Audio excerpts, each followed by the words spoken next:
तरी दर दिवशी आमच्यावरती अन्याय अत्याचार होत असतो. अनेकदा निवेदन दिली, राष्ट्रपतींना भेटायला गेलो, भेटू देत नव्हते. अनेक निवेदन दिली, त्याने हे अंमलात आणलं.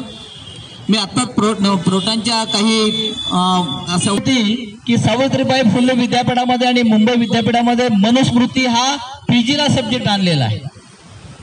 आता हे सगळं होत असताना आम्ही बहुजन जी मंडळी आहे, जी नेते आहेत किंवा जी कार्यकर्ते आहेत, जे पूर्वीचं आंदोलन होतं त्या आंदोलनाची धार होती, सरकार पण घाबरत होतं, तशी धार आता ह्या आंदोलनाला दिसून येत नाही. आणि म्हणून मला असं यांनी अतिशय महत्त्वाचं शिक्षणामध्ये चालू असलेल्या शिक्षणाचे जे आणि दुर्गामी दुष्परिणाम कशा प्रकारे बहुजन समाजावर पडणार आहे याचं सर्व चित्र आपल्यासमोर स्पष्ट केलेलं आहे. भारत मुक्ती मोर्चाचा विजय असो, भारत मुक्ती मोर्चाचा विजय असो, राष्ट्रीय मूल्यवासी बहुजन कर्मचारी संघाचा विजय असो, राष्ट्रीय मूल्यवासी बहुजन कर्मचारी संघाचा विजय असो. साथियों, भारत मुक्ती मोर्चा व राष्ट्रीय मूल्यवासी बहुजन कर्मचारी संघ, प्राध्यापक, शिक्षक आणि शिक्षकेतर कर्मचारी प्रोटॉन विंगच्या संयुक्त विद्यमाने माननीय वामन मेश्राम साहेब, राष्ट्रीय अध्यक्ष भारत मुक्ती मोर्चा यांच्या नेतृत्वाखाली महाराष्ट्रातील 36 जिल्ह्यामध्ये शिक्षण क्षेत्रामध्ये जो अन्याय अत्याचार होत आहे या विरोधामध्ये महाराष्ट्रातील 36 जिल्ह्यामध्ये हे आंदोलन आहेत. आणि नागपूर येथील भारतीय संविधान चौकामध्ये हे आंदोलन सुरू आहे. तर साथियो, या आंदोलनाची जी प्रमुख मागणी आहे की जी जुनी पेन्शन योजना आहे ती सर्व शिक्षक कर्मचाऱ्यांना, सर्व शासकीय निमशासकीय कर्मचाऱ्यांना लागू झाली पाहिजे. कारण की पेन्शन, जुनी पेन्शन हे हक्काचं पेन्शन आहे आणि भारतीय संविधानानुसार प्रत्येक व्यक्तीला जो समान काम करतो त्याला समान दाम, समान वेतन आणि सर्व समान हक्क मिळाले पाहिजे. परंतु शासनाने 2005 नंतर जे नियुक्त झाले कर्मचारी यांना जुनी पेन्शन योजना रद्द केली त्यांची, आणि त्यानंतर NPS योजना लागू केली. आणि NPSचा अर्थच आहे नो पेन्शन स्कीम, कारण कुटुंबा मानधन मिळतो. आणि म्हणून आमची मागणी आहे की जुनी पेन्शन योजना ही लागू झाली पाहिजे. त्यानंतर साथियों, दुसरी महत्त्वाची मागणी आहे की शासनाने जे न्यू एज्युकेशन पॉलिसी 2020 सुरू केलेली आहे, तर त्या पॉलिसीमध्ये डायरेक्ट फॉरेन इन्व्हेस्टमेंट आहे. आणि डायरेक्ट फॉरेन इन्व्हेस्टमेंट असेल तर त्या ठिकाणी विद्यार्थ्यांना शिष्यवृत्ती आणि भारतीय संविधानातील जे आरक्षण आहे, जे प्रतिमेचा हक्क आहे तो मिळणार नाही. म्हणून आमची मागणी आहे की नवीन शैक्षणिक धोरण 2020 रद्द झालं पाहिजे. त्यानंतर शिक्षणामध्ये शासन जे मनुस्मृतीचा कायदा आणू शकत आहे, कारण मनुस्मृती ही बहुजनांसाठी अत्यंत घातक आहे. म्हणून आमची मागणी आहे की मनुस्मृती ही रद्द करावी. त्यानंतर तिसरी मागणी आहे की शासनाने परत नवीन एज्युकेशन पॉलिसीमध्ये स्कूल कॉम्प्लेक्स आणलेला आहे.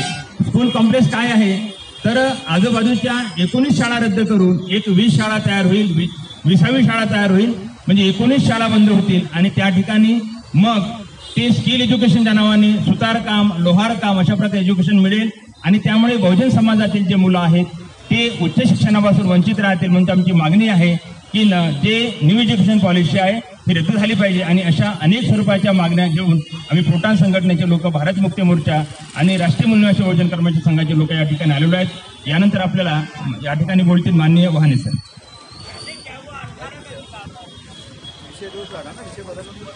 साथियों, RFDKS राष्ट्रीय मूल्यवासी बहुजन कर्मचारी संघ हे जे ट्रेड युनियन आहे जे 1926 ॲक्टनुसार रजिस्टर्ड आहे, त्याचे राष्ट्रीय अध्यक्ष मान्यवर वामन मेश्राम सर आहेत.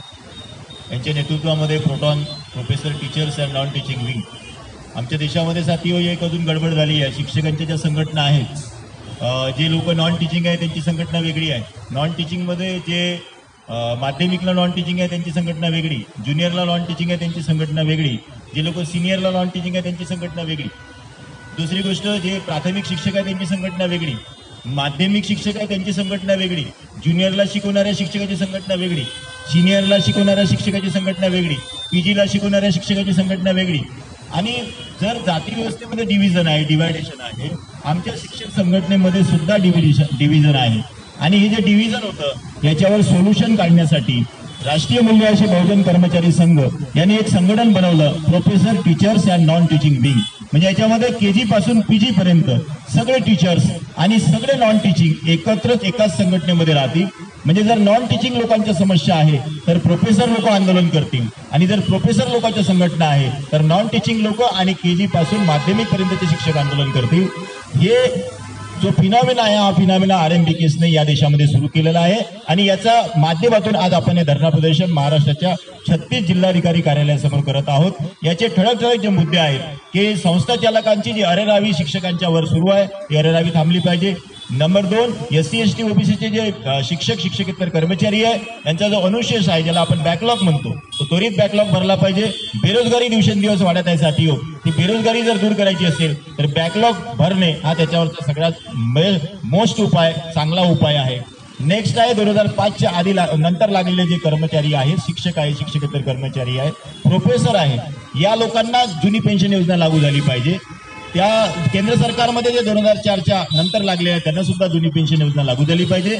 कारण जुनी पेन्शन ही त्या कर्मचाऱ्यांचा हक्क आहे, तो त्यांचा हक्क अधिकार डावलला जात आहे. आणि पेन्शन जी असते ती आफ्टर रिटायरमेंट त्याला सन्मानानं जगण्यासाठी तर ते एक साधन असते, म्हणून ते पेन्शन त्याला मरेपर्यंत भेटली पाहिजे आणि ती जुनी पेन्शनच भेटली पाहिजे.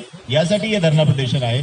मित्रांनो, नगर परिषद आणि जिल्हा परिषदच्या ज्या 15,000 शाळा बंद करण्याचा घाट महाराष्ट्र सरकारने चालू केलेला आहे, ज्या कमी पटसंख्येच्या शाळा आहेत त्या बंद करण्याचा घाट त्यांनी सुरू केलेला आहे. साथीहो, एखादा मंत्री असतो, एकच मंत्री असतो, पण त्याला सिक्युरिटी म्हणून 15 ते 20 सिक्युरिटी गार्ड असतात. एका मंत्र्याला 15 ते 20 सिक्युरिटी गार्ड असतात, आणि त्या एका मंत्र्यासाठी 15 ते 20 सिक्युरिटी गार्ड तिथे कार्यरत असतात. मला सांगा, जर 15 ते 20 विद्यार्थी असेल एका शाळेमध्ये त्याला 2 शिक्षक का असू नये? कारण जर विद्यार्थी शिकवण्यासाठी जर शिक्षक उपलब्ध नसेल तर जनरली ते जे 10 ते 12 विद्यार्थी आहे ते आपल्या घरापासून जवळ असलेल्या शाळेत आहे. ती शाळा जर बंद झाली तर दूर 5 किलोमीटर 10 किलोमीटर अंतरावर जी शाळा आहे काही दिवसानंतर तो जो विद्यार्थी आहे तो शाळेत जाणार नाही, आणि यामुळे त्याची गळती वाढू शकते. म्हणून या ज्या शाळा बंद करण्याचा घाट सरकारने घातला आहे हा त्वरित थांबवला पाहिजे. ही सुद्धा आजच्या धरणा प्रदर्शनानिमित्त प्रोटांची एक मागणी आहे. सोबतच या महाराष्ट्रामध्ये प्रोफेसर जे लोक आहेत यांना घड्याळी तासाप्रमाणे शिकवण्याचं काम दिलं जाते, म्हणजे पिरियड प्रमाणे शिकवण्याचं काम दिलं जाते. एक पिरियड इथं 600 रुपये किंवा सिनियरला शिकवत असेल तर 800 रुपये. तर हे तासिकेप्रमाणे जे शिकवणं आहे कंत्राटीकरणच आहे, त्यांना कायम केलं पाहिजे. ही सुद्धा डिमांड प्रोटान या संघटनेची आहे. अशा बऱ्याचशा डिमांड प्रोटान या संघटनेच्या आहे. त्या डिमांड घेऊन आज प्रोटान हे संघटन professor, teachers and non teaching wing महाराष्ट्राच्या 36 जिल्हाधिकारी कार्यालयासमोर आपले धरणा प्रदर्शन करत आहे. डॉक्टर बाबासाहेब आंबेडकरांचा विजय सो, राष्ट्रपिता ज्योतिराव फुलेंचा विजय सो,